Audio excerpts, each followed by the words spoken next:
ठीक है, तो आपके पास एक लैडर है जो कि 5 मीटर लॉन्ग है, is leaning against the wall, the bottom of the ladder is pulled along the ground. ये जो लैडर का जो बॉटम है इसको अलोंग द ग्राउंड पुल किया गया है दूसरी तरफ, ठीक है, away from the wall at the rate of 2 centimetre पर सेकेंड। और इसके जो चेंज होने का जो रेट है, मतलब मान लीजिए अगर ये x दूरी है, ठीक है, तो आपको कहीं ना कहीं dx अपॉन dt दिया हुआ है जो कि है 2 सेंटीमीटर पर सेकेंड, ठीक है। अच्छा, how fast is the height of the wall decreasing when the foot of the ladder is 4 metre away from the wall. अगर ये दूरी 4 है, 4 मीटर है, तो आपसे पूछा है ये इसकी हाइट डिक्रीज होने का रेट बताइए। तो मतलब हमें जो फाइंड करना है तो क्या फाइंड आउट करना है, डी एच अपॉन, जब आपका एक्स कितना है 4 है, ये चीज हमें फाइंड आउट करनी है, राइट। अच्छा जी, देखो इन तीनों का एक रिलेशनशिप है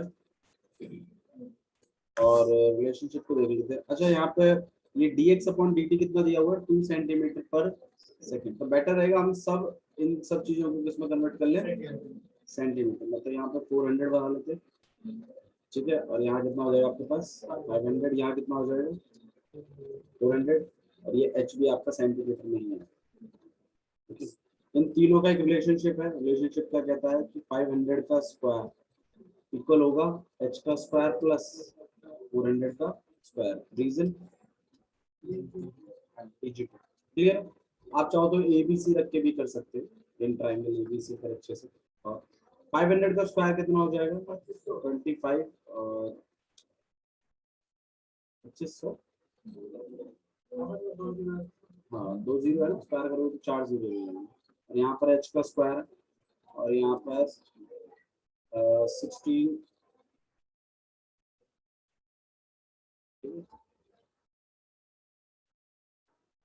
ठीक है। अच्छा, हम h के स्क्वायर को अकेला कर रहे हैं और यहाँ पर 25 माइनस 16, माइनस करिए कितना आ जाएगा आपके पास,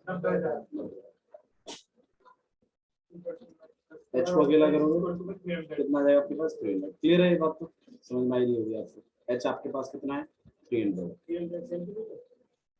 सेंटीमीटर, ठीक है। हमें dx अपॉन dt जो क्वेश्चन कर रहा है कल वाला जो है, ठीक है। तो बाबू कल बाहर को पढ़ाया, हाँ वो वाली डाल दूंगा, इसमें ऐड करके डाल, ठीक है। अच्छा, हमें dx अपॉन dt चाहिए, इन तीनों का एक रिलेशनशिप निकाल लेते हैं। क्या है रिलेशनशिप इनका, अरे तुमसे पूछेंगे और किससे पूछेंगे। तो 500 का स्क्वायर इक्वल टू में x का स्क्वायर प्लस में h का स्क्वायर। h के स्क्वायर यहाँ पे आप डिफरेंशिएट करोगे विद रिस्पेक्ट टू t, कितना हो जाएगा आपके पास, ये तो 0 हो जाएगा, इसका कितना हो जाएगा 2x इंटू dx अपॉन, और इसका कितना हो जाएगा आपके पास 2h और इंटू में dh अपॉन, क्लियर है। अच्छा, dx अपॉन dt हमें ऑलरेडी पता है 2 सेंटीमीटर है, तो यहाँ आ जाएगा 2x। अच्छा, ये डिक्रीजिंग है इंक्रीजिंग है, ये इंक्रीजिंग है, नहीं जब x के अलॉन्ग हो रहा था, पुल कर रहे थे तो ये बढ़ रहा था ना, तो ये इंक्रीजिंग।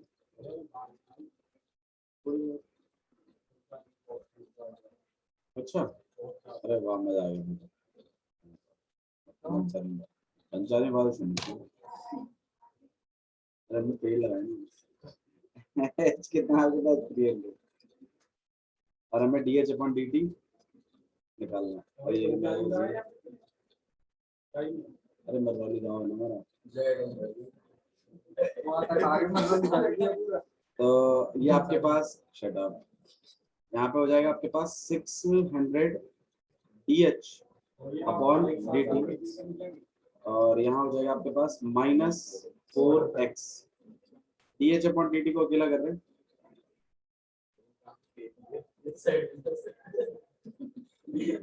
हाँ, लोग कपास के बिजनेस से इतना कमा रहे हैं, 140 में कमा रहे हैं। काहे की कपास 2 लाख का नुकसान हुआ, आपके काहे के किसान ठीक है, और x इक्वल टू कितना है अपॉन में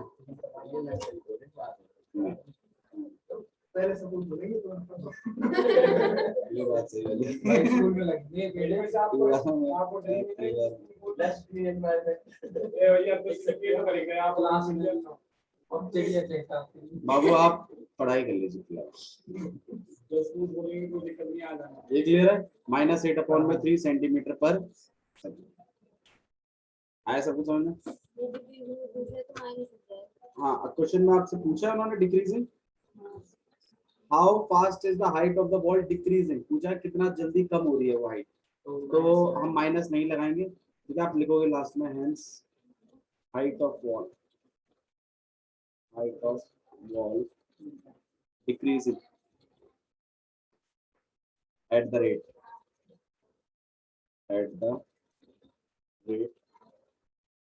8 अपॉन में 3 सेंटीमीटर सेकंड, ऐसा, ठीक है। तो आपको माइनस लगाने की जरूरत नहीं है कि आपने ऑलरेडी डिक्रीजिंग बोल दिया। ओके, क्वेश्चन नंबर 11 देखिए, ठीक है। क्वेश्चन नंबर 11 इस एक्सरसाइज को आज हम खत्म करेंगे, ठीक है, और tomorrow will continue with increasing and decreasing function. Increasing and decreasing function वाली नहीं, 6.2 है ना, 6.3 यार हमारा ये एक में प्रोग्राम है वो बहुत आसान चेक करो। मैं तो कह रहा था हमने इक्वेशन बना दी है, तो हमने इक्वेशन भी बन जाती है और इक्वेशन बनने के बाद सॉल्व भी कर दिया। हमारी मैडम जैसे है कोई थोड़ी देर में दो चैप्टर खत्म। ठीक है, चलिए कोई बात नहीं। Question number 11, a particle moves along the curve, एक पार्टिकल है जो इस कर्व के अलोंग मूव कर रहा है, ठीक है। तो ये आपके पास एक कर्व हो गया, इस कर्व की इक्वेशन दी हुई है आपको, इक्वेशन ऑफ भैया जो है बेसिस की सीमा और जब क्वेश्चन जो करवाए हैं कर्व दिया हुआ है, बाबू खत्म करवाना 6 है इसको, 6y इक्वल टू में तब दिन आ रही है कौन सा आ रही है 6y इक्वल टू में x क्यूब प्लस में 2, और find the point on the curve at which the y coordinate is changing 8 times as fast as the x coordinate. अब मेरे बिना सपोर्ट के अगर इन क्वेश्चंस को कर देते तो मैं नहीं करवाता, और आप कर ही नहीं रहे। अभी भी इस क्वेश्चन का मतलब नहीं बता पाओगे तुम, बताओ पढ़ो क्वेश्चन क्या लिखा है।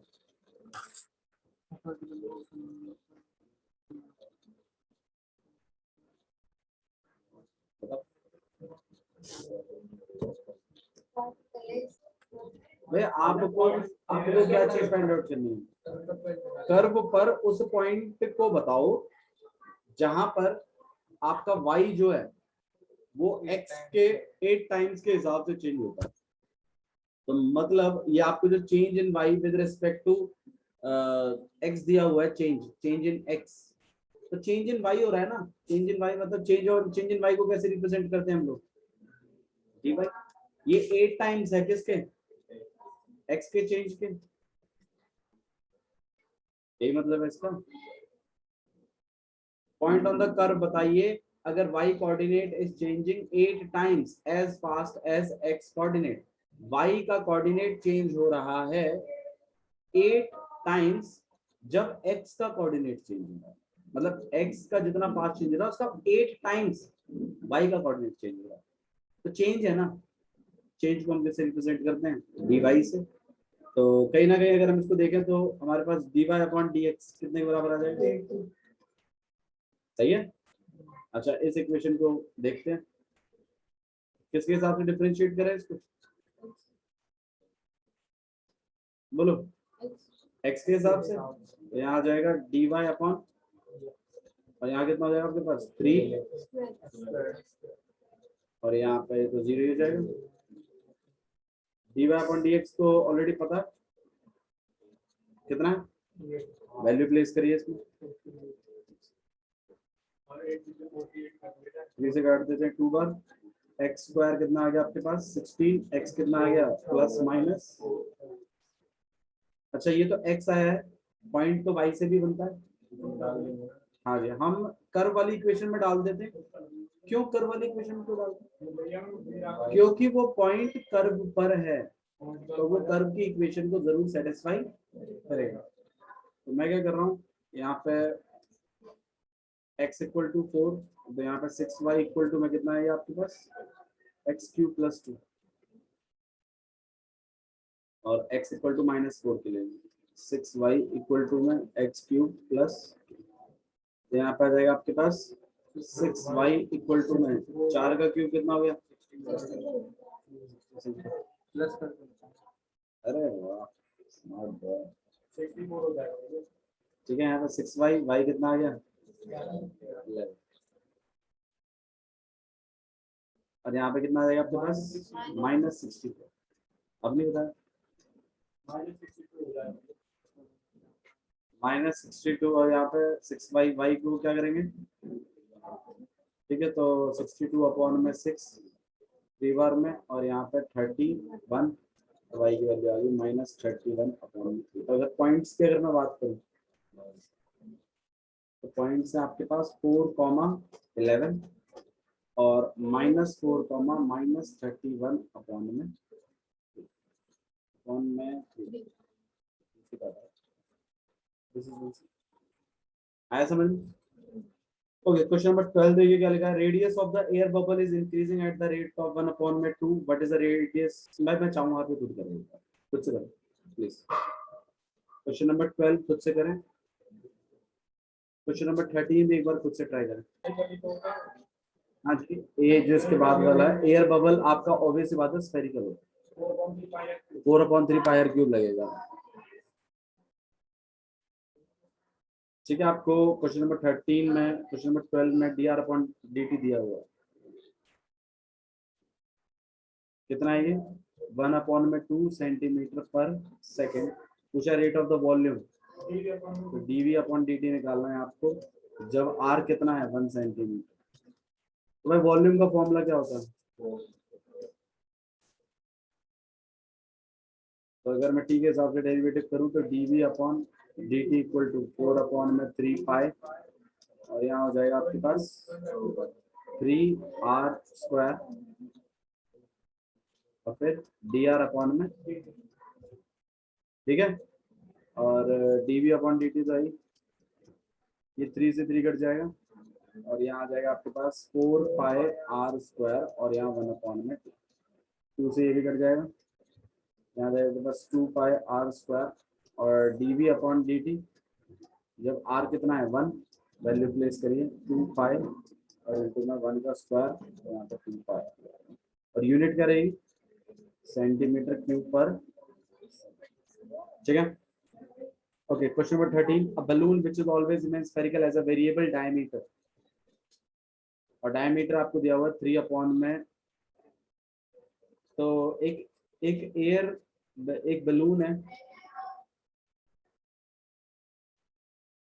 एक बलून है,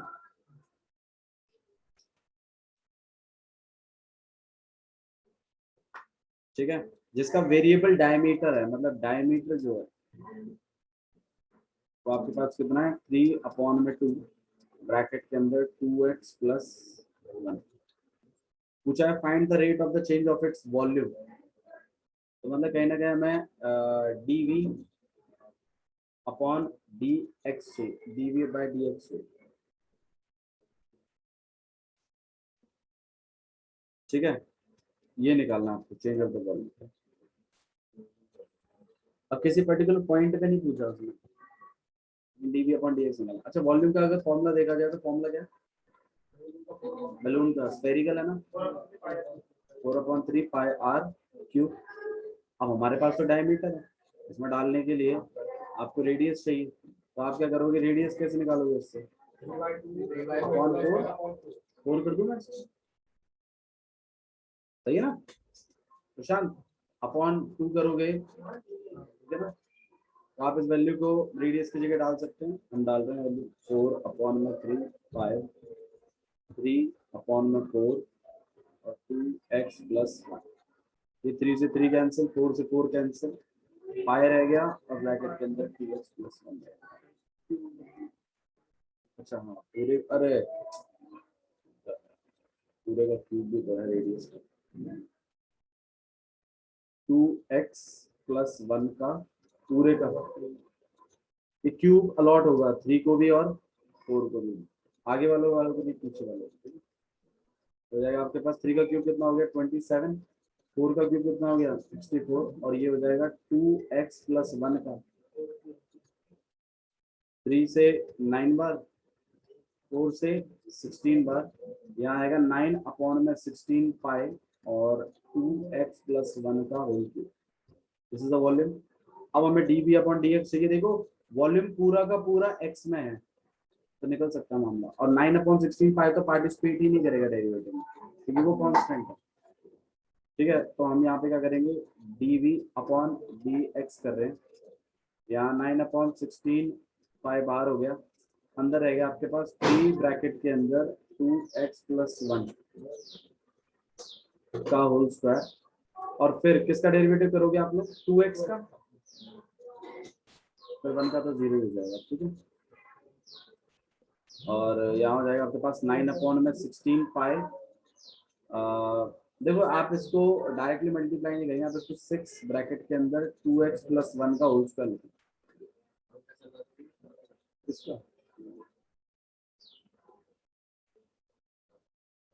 कर रहे हैं 2 से यहाँ पे 3, 2 से यहाँ पर 8, यहाँ आ जाएगा आपके पास 27 अपॉन 8 और 2x प्लस 1 का, दिस इज dv अपॉन। ठीक है, एक बार चेक कर लो आंसर क्या यही, और पीछे यूनिट लिख देना सेंटीमीटर क्यूब पर सेंटीमीटर। पाए कहाँ है भाई? क्वेश्चन नंबर 14 देखिए, इंपॉर्टेंट क्वेश्चन है, पूछा गया क्वेश्चन है क्वेश्चन नंबर 14। पढ़ो भाई अमन, क्या लिखा हुआ है उसमें?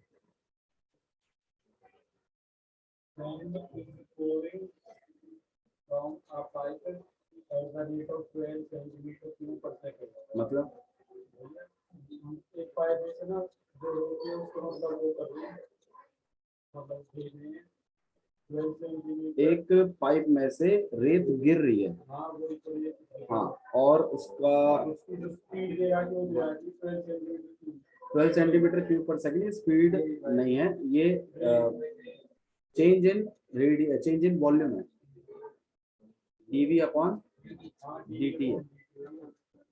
ठीक है, तो मतलब एक पाइप है आपका, ठीक है, उसमें से सैंड गिर रही है बाहर, ठीक है, और ऑब्वियस बात है, देखो जब कभी भी इसका बहुत अच्छा एग्जांपल आपको तब दिखाई देगा जब कभी भी कोई ट्रक रेती खिलाता है तो कौन सी शेप बनती है, एक कौन शेप बनती है, या आप लोग जब ट्रॉली खिलाते हो गेहूं की तो कौन सी शेप बनती है, एक कौन शेप बनती है।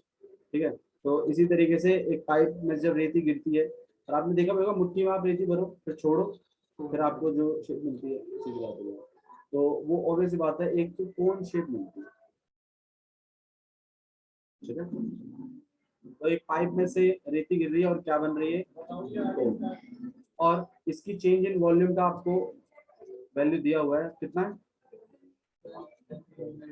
12 सेंटीमीटर क्यूब पर। हाँ जी, अच्छा इसका जो बेस का रेडियस है वो 1/6 है हाइट पे, मतलब हाइट अगर मान लो h में रखोगे x में रखोगे, बोलो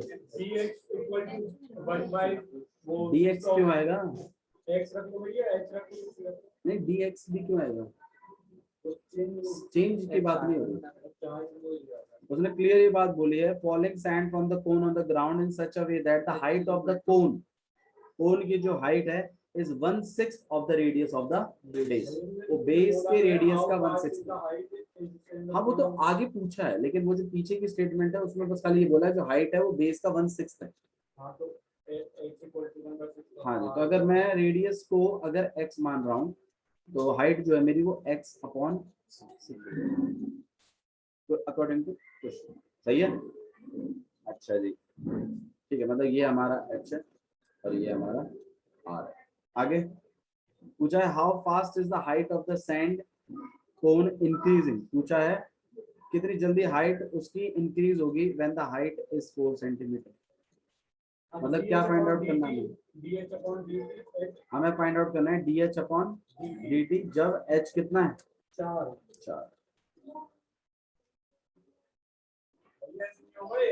h इक्वल टू x और r हो जाएगा x अपॉन 6। तो हमें dh अपॉन dt बात कर रहा हूँ भैया आपने कौन में h इक्वल टू x होना चाहिए। h इक्वल टू x क्यों, मैंने रेडियस x रखा है ना। Height of the cone is 1/6 of the radius of the base. Height जो है वो 1/6 है बेस के रेडियस के, तो बेस का रेडियस मैंने x रखा है और हाइट क्या रख दी 1/6 x। क्लियर है, हमें निकालना dh अपॉन dt है। अच्छा चलो dv upon dt dv upon dt कैसे मिल गया, unit dv upon dt equal to कैसे क्वेश्चन में दिया हुआ है sand is pouring from the pipe and making a cone। Sand इसमें से गिर रही है, चाहे इसका वॉल्यूम चेंज देख लो। अब तुम कहते हो नहीं भैया ये तो इसका है, कोई बात नहीं, बन तो यही रहा है। तो वो वाली बात नहीं था कि अर्थ में से मिट्टी निकाली और फिर कोई कोन बना देते थे, तो सैंड जो निकली है बाहर और जो बना है इन दोनों का वॉल्यूम कैसा होता था, सेम। तो ये जो वॉल्यूम गिर रही है, जो रेत गिर रही है, ये इसी पाइप में से तो गिर रही है और उसी सैंड से क्या बन रही है, कोन बन रही है। तो चेंज चाहे इसके वॉल्यूम का हो, चेंज चाहे इसके वॉल्यूम का हो, चेंज तो सेम है वॉल्यूम, ठीक है। अच्छा हमें dh अपॉन dt निकालना है, वॉल्यूम दिया हुआ है तो वॉल्यूम वाले फॉर्मूले से बनेगा ऐसा, पाई आर स्क्वायर। अच्छा अब मान लो मैं इसको किस में कन्वर्ट कर दूं, x में, और इसको भी किस में कन्वर्ट कर दूं, x में, और वॉल्यूम तो चलो वैल्यू डली जाएगी, तो dh अपॉन dt तो कभी आएगा ही नहीं। तो हमें काम करना पड़ेगा, हमें क्या करना पड़ेगा, चाहे हाइट हो चाहे रेडियस हो, दोनों को किसकी टर्म्स में लिखवाइए, h में। मतलब यहाँ h चलना भी तो चाहिए, यहाँ पे r और h दोनों चल रहे हैं, गड़बड़ है। आप किसी तरीके से r को किसमें लिखवा दीजिए, h में। तो अच्छा हाइट और रेडियस में फर्क क्या है कि हाइट जो है वो रेडियस का 1/6 है, हाइट जो रेडियस का 1/6 है। अच्छा मैं अगर हाइट को अगर h मान लूं तो रेडियस कितना हो जाएगा फिर 6h, सही बात है ना, नहीं यार प्रशांत भाई, हाइट और रेडियस के बीच में रिलेशनशिप किसका है, 1/6 का है। हाइट जो है वो 1/6 है किसके, रेडियस के। तो अगर मैं रेडियस की वैल्यू, अगर मान लो मैं रेडियस को r माना, रेडियस को मैंने क्या मान लिया r, तो मेरे r को अगर मैं h में कन्वर्ट करूं तो 6h लिख सकता हूं कि नहीं लिख सकता।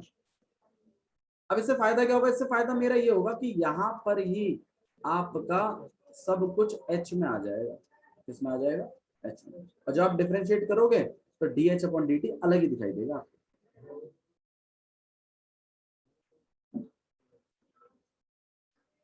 अच्छा हाँ कोन का है ना, sorry, 1/3 pi R square h। तो मैं डिफरेंशिएट कर रहा हूँ, कितना आ जाएगा dv अपॉन dt, और यहाँ 1/3 पाई तो बाहर ही रहेंगे। अच्छा इसकी अगर मैं बात करूं तो ये स्क्वायर होगा, कितना हो जाएगा, 12 क्यों होगा भैया, फिर काट भी रहे हो, अरे काट भी रहे हो, ठीक है 12 तो होगा लेकिन तरीके से होगा ना, पता नहीं था उसको ऐसे बोल रहा है वो, तो 6 2 12 बोल रहा था। 36 h का स्क्वायर और h, सही है। 3 से अगर आप इसको काटो तो यहाँ 12 आएगा और यहाँ आ जाएगा 12 पाई h का क्यूब। और अब जब आप dv अपॉन dt करोगे तो ये 12 पाई तो बाहर ही रहेगा और यहाँ हो जाएगा आपके पास 3h स्क्वायर इंटू में dh अपॉन dt, और DH अपॉन DT की वैल्यू हमारे पास निकालनी है हमें, जब H4 है और DV अपॉन DT हमें दिया हुआ है 12, तो इसको 12 रख देते हैं। यहाँ 12 पाई है, यहाँ 3h² भी है, और यहाँ DH अपॉन DT भी है। यहाँ पे 12 से 12 कट गया आपके पास, यहाँ 1 बच जाएगा, फिर भी 0 नहीं बचाना है। और DH अपॉन DT को हम अकेला कर रहे हैं, ये हो जाएगा 1 अपॉन में 3 पाई h का स्क्वायर। अच्छा, h की वैल्यू कितनी रखनी है? 4, तो हम रखेंगे DH upon DT when h equal to में 4, कितना हो जाएगा आपके पास? 4 का स्क्वायर 16, 16 3 जा 48 पाई सेंटीमीटर पर, this is change in the height. तो इसमें जो समझने की बात है वो ये है कि कभी कभी अलग अलग वेरिएबल्स चलते हैं और आप उन्हें एक वेरिएबल में कन्वर्ट कर लेते हैं। रिक्वायरमेंट ही ऐसी होती, क्या करें। अगर मान लो हमने नहीं कन्वर्ट किया होता तो dr अपॉन dt भी आता और dh अपॉन dt भी आता। चलो dh अपॉन dt तो निकालना था, लेकिन dr अपॉन dt फिर कहाँ से निकालना? फिर उसके लिए फिर अलग किसी इक्वेशन को डिफरेंशिएट करो t के हिसाब से, ठीक है। अच्छा, क्वेश्चन नंबर 15। हाँ, दे रखा होता है, बिल्कुल फंक्शन में होता ही, ठीक है। अच्छा जी, नेक्स्ट क्वेश्चन देखते हैं।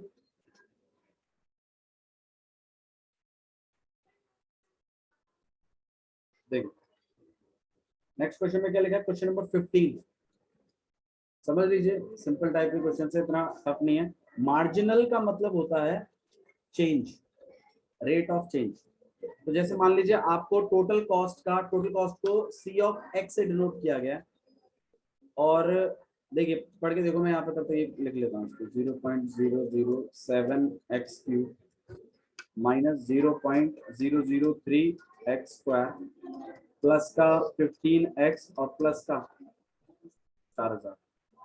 मतलब देखो क्या इसका बोला है, टोटल कॉस्ट है in rupees associated with the production of x unit of a given item. बोला है एक आइटम प्रोडक्शन हो रहा है और उसका टोटल कॉस्ट के लिए ये फंक्शन है, कुछ चीजें प्लस हैं कुछ चीजें माइनस है। मतलब आप इसमें x की वैल्यू बढ़ाते जाइए, आपको पता चल जाएगा कि कितना पैसा पड़ रहा है, टोटल कितना टोटल कॉस्ट पड़ेगा।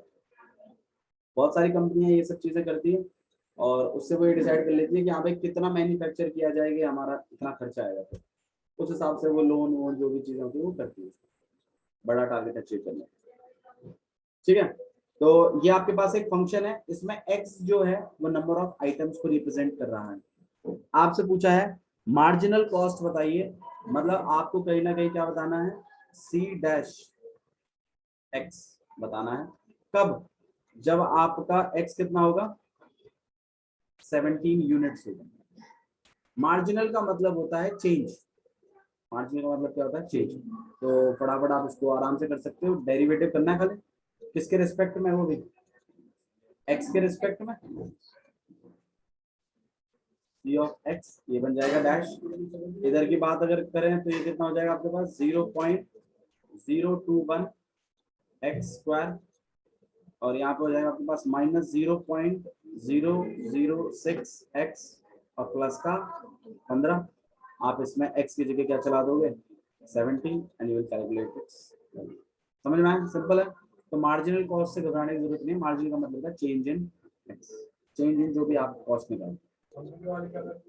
कंपनी वाले ऐसे करते हैं, देखो जैसे मैं बता देता हूँ, इसमें ऐसा रहता है कि देखो जो चीजें माइनस में है वो होते हैं खर्चे, वो क्या होते हैं, खर्चे। फॉर एग्जांपल जैसे मान लो एक मशीन चल रही है, अखबार प्रिंट हो रहे हैं, मुझे पता लगाना है भाई मेरे अगर 250 अखबार प्रिंट हो जाएंगे तो बिजली काट बूट के कितना पड़ेगा मामला, ऐसा कुछ। तो वो ये पता लगा लेते हैं कि 1 मिनट जब चलता है या एक अखबार प्रिंट होने में कितनी बिजली फूकती है, और उसको मल्टीप्लाई, उसको माइनस में लगा लेते हैं। तो भाई टोटल कॉस्ट में तो वो माइनस, मतलब